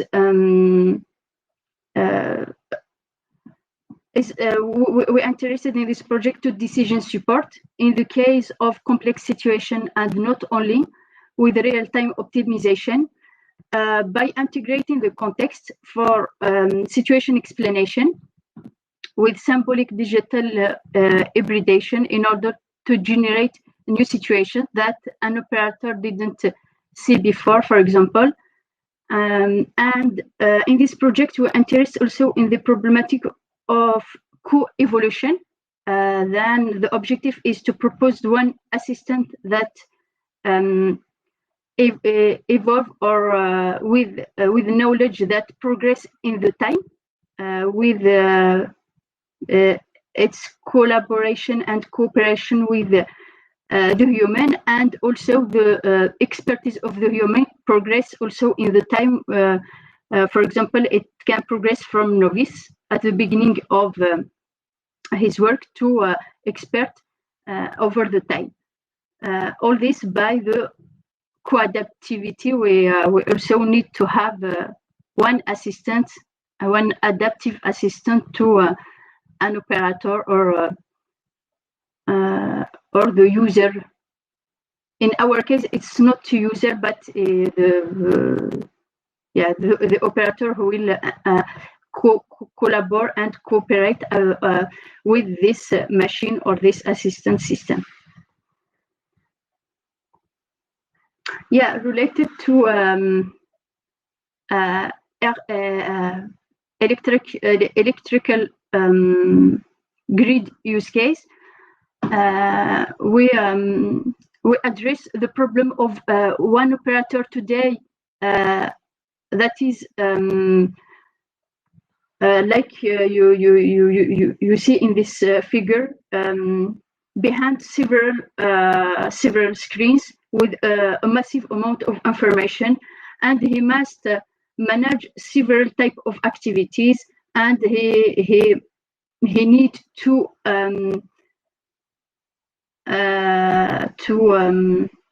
prevent as much as possible the event and all the element on the infrastructure. To do all these activities in a comfortable situation, he needs some external assistance. And how this cab assistant can help an operator in his activities. First, by giving him support in his decision making.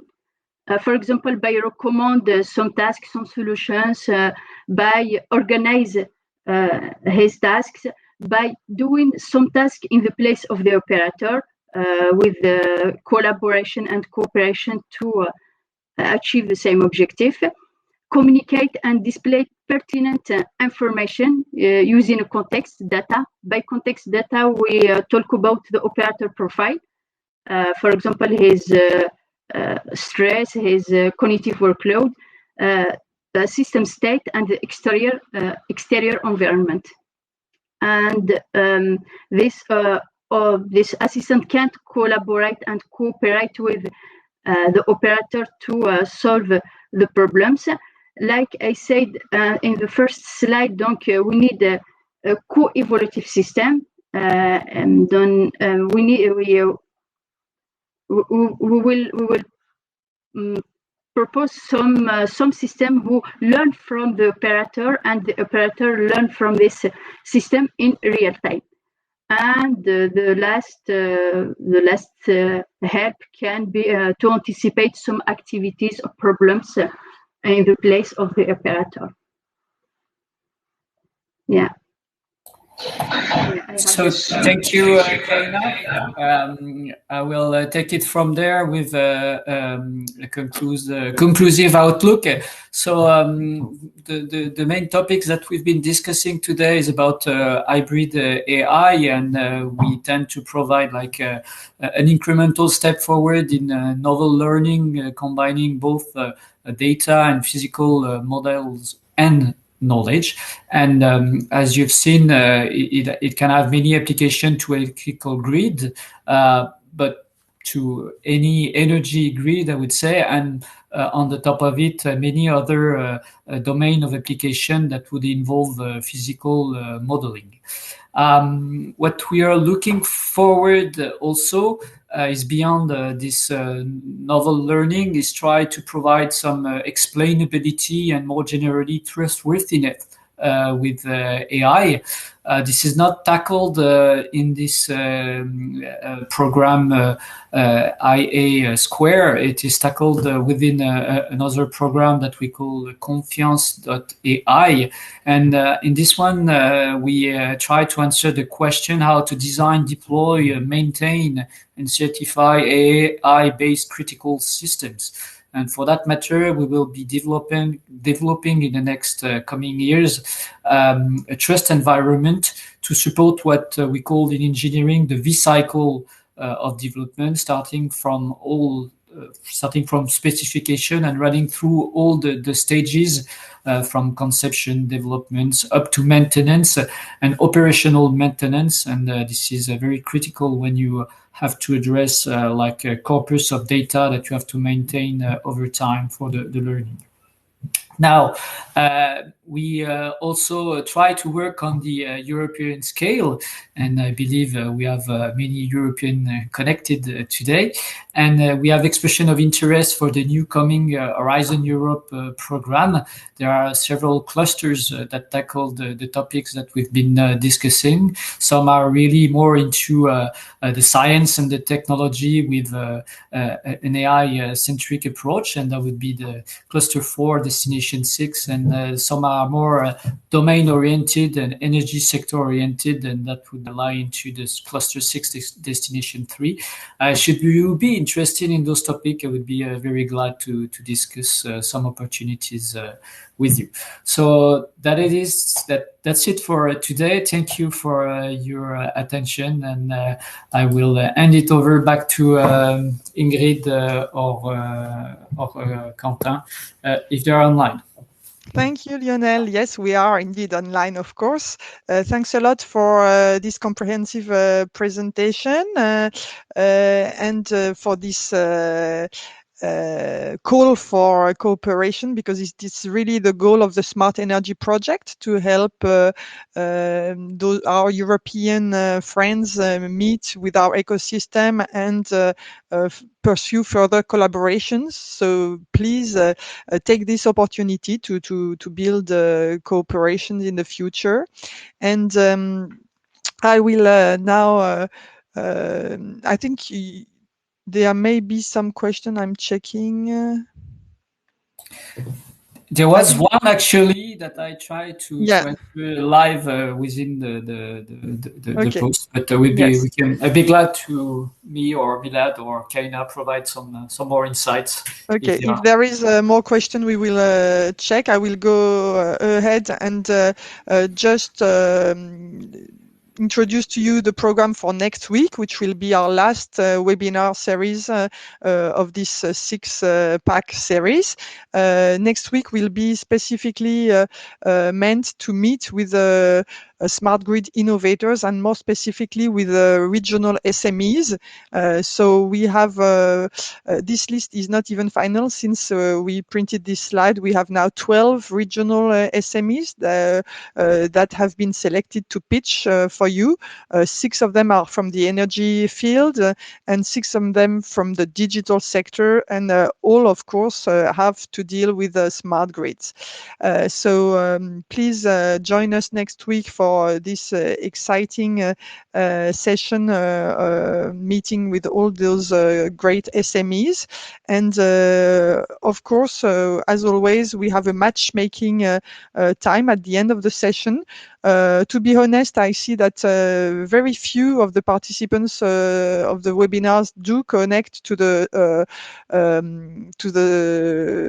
B2B sessions. So maybe there are some reasons for that. Please share with us your reasons if these are technical reasons or it's time constraints or whatever. I remind you the link to register to these B2B sessions. You can apply right now for meetings starting at 12. So you have a little bit less than half an hour to ask for your meetings. But again, of course, you need to register first on the platform. I hand it over to my colleague Quentin for a short satisfaction survey. Thank you for helping us improve the quality of our events. So I let you answer the questions that you should see on your screen now. Thanks again for your participation.